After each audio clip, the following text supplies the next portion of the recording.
La vecindad nos enseñó a reír de la pobreza. Pero detrás de cada golpe del Chavo, había vidas que se estaban rompiendo de verdad. Actores que hicieron feliz a todo un continente mientras perdían dinero, salud y hasta su lugar en la historia. ¿Sabías que muchos de ellos murieron sin fortuna y algunos incluso en el olvido? Si te gustan estas historias donde la fama se mira sin maquillaje, suscríbete al canal y activa la campana. Aquí no contamos leyendas bonitas. Contamos lo que ocurrió detrás de las cámaras. El Chavo del Ocho fue uno de los programas más vistos de la televisión latinoamericana. Durante décadas se repitió en decenas de países, doblado a varios idiomas y visto por generaciones enteras. Pero la vecindad que parecía tan alegre en pantalla escondía otra realidad. Sueldos modestos. Contratos desiguales. Conflictos que crecían en silencio. Hoy vas a conocer lo que pasó con varios de los actores que hicieron inmortal esta serie. Y el precio que pagaron por ese lugar en la memoria colectiva. Antes de empezar, escribe en los comentarios desde qué país estás viendo este video. Porque la vecindad nació en México, pero terminó viviendo en toda América Latina. Y vamos a comenzar con uno de los personajes más queridos de todos. Don Ramón. Siempre endeudado. Siempre escapando del señor Barriga. Siempre inventando excusas para no pagar la renta. Durante años el público creyó que esa pobreza era solo un chiste del guión. Pero en muchos momentos, no lo era. Ramón Valdés nació en 1924 en Ciudad de México. Venía de una familia con talento para el espectáculo. Sus hermanos, Tintán y el Loco Valdés, se volvieron figuras enormes del entretenimiento. Ramón no tuvo ese mismo camino. Durante décadas sobrevivió como pudo. Aceptaba papeles pequeños en películas, trabajaba en circos, hacía lo que apareciera. El prestigio nunca llegó y el dinero tampoco. Y mientras tanto la familia crecía. 10 hijos.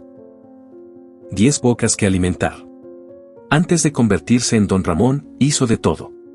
Carpintero. Chofer. Vendedor ambulante. Mecánico. Hay historias de que incluso fabricaba las camas de sus propios hijos porque no había dinero para comprarlas. En algunos momentos la familia tuvo que dormir en casas prestadas. Cuando Roberto Gómez Bolaños lo invitó a participar en El Chavo del Ocho parecía que finalmente la suerte cambiaba. El personaje explotó. Don Ramón se volvió uno de los favoritos del público. Pero el dinero no acompañó ese éxito. El programa se retransmitía por todo el continente. Y aún así muchos actores del elenco seguían viviendo con ingresos bastante limitados. No había regalías por repeticiones. El fenómeno crecía, pero los contratos no. En 1979 Ramón Valdés dejó el programa. Nunca explicó del todo las razones. Se habló de tensiones internas, de lealtades entre compañeros, de desacuerdos detrás de cámaras. Él prefirió guardar silencio. Pero el golpe más duro no vino de la televisión. Vino del cuerpo. Décadas fumando terminaron pasando factura. Le diagnosticaron cáncer. Aún así siguió trabajando mientras pudo. Dando entrevistas. Viajando. Sonriendo frente a las cámaras. Murió en 1988 a los 63 años. Sin una gran fortuna, pero con algo que muy pocos actores logran. El cariño eterno del público. Dicen que durante su funeral, Angelines Fernández, la actriz que interpretaba a Doña Clotilde, lloró durante horas. No era solo un compañero de trabajo. Era un amigo. Y lo que viene después también tiene que ver con ella. Porque La Bruja del 71 tenía una historia mucho más dura de lo que parecía. Pero antes de llegar a ese punto, si te está gustando este tipo de historias, deja tu like en el video. Porque lo que sigue muestra un lado de la vecindad que casi nadie contó. Angelines Fernández. En la serie todos se burlaban de ella. La Bruja del 71. La mujer solitaria que suspiraba por Don Ramón. Pero su vida había sido mucho más dura que cualquier chiste.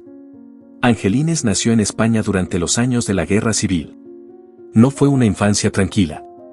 Según se ha contado en varias entrevistas, vivió bombardeos, persecuciones y el caos de un país dividido. Simpatizaba con el bando republicano. Eso la puso en una posición peligrosa cuando terminó la guerra.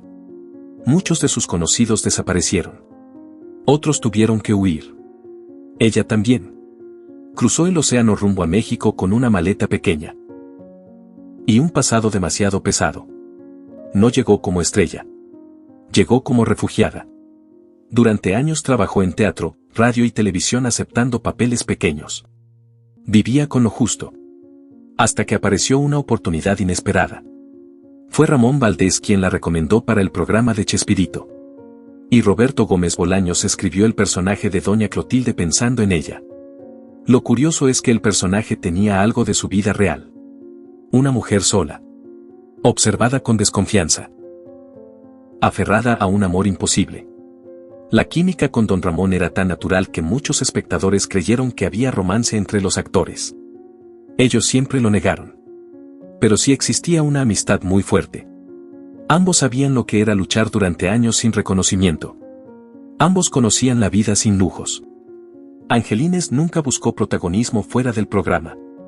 Era reservada. No frecuentaba fiestas. Su círculo era pequeño. Y luego llegó otra batalla. El cáncer de pulmón. La enfermedad avanzó rápido. Se retiró en silencio de la vida pública. Murió en 1994. Antes de morir dejó una última voluntad. Quería ser enterrada cerca de Ramón Valdés. Como si incluso después de todo, necesitara descansar cerca de él. Pero la historia de la vecindad también tuvo conflictos. Y uno de los más grandes comenzó con el niño más caprichoso de la serie. Kiko. Carlos Villagrán inflaba los cachetes, cruzaba los brazos y hacía berrinches inolvidables. El personaje se volvió un fenómeno inmediato. Pero ese éxito también trajo problemas. Antes de la televisión, Villagrán trabajaba como fotógrafo de periódico. Fue Rubén Aguirre quien lo presentó con Roberto Gómez Bolaños. Una prueba bastó. Un gesto exagerado. Un berrinche infantil. Y nació Kiko. El personaje creció rápido. Demasiado rápido. Cartas de fans, giras, niños imitándolo en toda América Latina. Pero detrás del éxito apareció una tensión. El personaje era famoso, pero legalmente pertenecía al creador del programa, Roberto Gómez Bolaños. Mientras el fenómeno crecía, Villagrán sentía que no tenía control sobre algo que el público ya asociaba directamente con él. Las diferencias fueron aumentando. En 1979 tomó una decisión radical. Dejó el programa. El impacto fue enorme. Chespirito tenía registrados los derechos del nombre Kiko. Así que Carlos Villagrán tuvo que modificar su propio personaje para seguir trabajando. Cambió nombres. Adaptó vestuario. Buscó escenarios fuera de México, Venezuela, Argentina, Chile, Brasil, circos, teatros, programas propios. Y ocurrió algo curioso. Muchos dicen que ganó más dinero después de salir del programa que dentro de él. Pero el costo fue otro. Años de conflicto. Declaraciones cruzadas. Amistades rotas.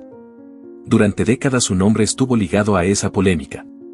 Con el tiempo el tono cambió. Las entrevistas se volvieron más tranquilas. Villagrán comenzó a hablar con más distancia de lo ocurrido. Pero una cosa nunca desapareció. El cariño del público. Porque Kiko, pese a todo, nunca dejó de existir. Y mientras algunos se marchaban, el creador del universo de la vecindad seguía controlando cada pieza. Roberto Gómez Bolaños. Chespirito. Todo comenzó en su imaginación. Él creó los personajes, los guiones, el mundo entero de la vecindad. Nació en 1929 en Ciudad de México. Curiosamente estudió ingeniería eléctrica. Pero su verdadera habilidad estaba en observar a las personas. Gestos. Errores. Situaciones cotidianas. Ahí encontraba comedia. Primero escribió para radio y televisión. Hasta que alguien comenzó a llamarlo Chespirito. El pequeño Shakespeare. Y el apodo se quedó. Luego llegaron los programas que marcaron época. El Chapulín Colorado. Los Caquitos. Y finalmente El Chavo del Ocho. La serie parecía simple. Un niño pobre viviendo en una vecindad. Pero conectó con algo profundo en millones de espectadores. Chespirito entendía la comedia. Y también entendía los negocios. Registró personajes. Controló derechos. Organizó contratos internacionales. Mientras el programa se expandía por América Latina, su imperio crecía. Pero ese control también generó fricciones. Algunos actores sentían que los personajes eran parte de su identidad. Para él eran parte de su creación. Esa diferencia provocó varios conflictos. Con Villagrán. Con María Antonieta de las Nieves. Con otros miembros del elenco. En pantalla la vecindad seguía siendo alegre. Fuera de cámara las relaciones eran más complicadas. Con los años su salud empezó a deteriorarse. Problemas respiratorios. Movilidad reducida. Cansancio constante. Se retiró a su casa en Cancún. El 28 de noviembre de 2014 murió. Ese día millones de personas en América Latina recordaron su trabajo. Porque más allá de las polémicas, su creación había marcado generaciones. Pero no todos los actores tuvieron el mismo destino después del programa. Y uno de los casos más duros fue el del profesor Girafales. Rubén Aguirre. En la serie era el adulto elegante de la vecindad. Alto. Serio. Educado. Pero su vida después del programa fue mucho más difícil. Antes de actuar era ingeniero agrónomo. Tenía una carrera estable. Hasta que la televisión lo llevó hacia la comedia. El profesor Girafales se convirtió en un personaje querido por los niños. Pero la estabilidad económica no llegó de la misma manera. Como muchos de sus compañeros, no recibió ingresos por las retransmisiones constantes del programa. Para sostener a su familia tuvo que seguir trabajando. Montó un circo. Hizo giras. Participó en espectáculos. Y entonces ocurrió una tragedia. En 2007 él y su esposa sufrieron un accidente automovilístico grave. Según se reportó en ese momento, su esposa perdió una pierna. Rubén quedó con lesiones importantes. Los gastos médicos fueron enormes. Tuvo que vender propiedades y buscar ayuda económica. Aún así nunca habló con resentimiento. En entrevistas seguía agradeciendo al público. Decía que interpretar al profesor Girafales había sido un honor. Murió en 2016 a los 82 años. Su despedida fue tranquila. Sin escándalos. Sin polémicas. Pero su historia dejó una imagen clara. A veces la fama no protege a nadie. Y lo que viene ahora es distinto. Porque dentro del elenco también hubo alguien que logró cambiar su destino. Edgar Vivar. El señor Barriga. El hombre que llegaba a cobrar la renta y terminaba recibiendo el golpe inevitable del Chavo. Edgar estudió medicina antes de entrar al programa. Pero terminó dedicándose por completo a la actuación. Interpretaba dos personajes. El señor Barriga y Ñoño. Dos extremos. Autoridad y ternura. Después de la serie siguió trabajando. Teatro. Doblaje. Cine. Telenovelas. Pero durante años enfrentó un problema grave. Obesidad severa. Su peso llegó a afectar seriamente su salud. Caminar era difícil. Respirar también. En 2008 tomó una decisión radical. Cirugía bariátrica. Perdió más de 80 kilos. Su vida cambió. Recuperó movilidad. Energía. Salud. Hoy sigue activo. Participa en proyectos y encuentros con fans. Es uno de los pocos miembros del elenco que logró estabilidad con el paso del tiempo. Pero hay otra actriz cuya historia estuvo marcada por una batalla completamente diferente. María Antonieta de las Nieves. La Chilindrina. En pantalla era caótica, ruidosa, impredecible. Uno de los personajes más fuertes del programa. Pero fuera de cámaras vivió una lucha larga.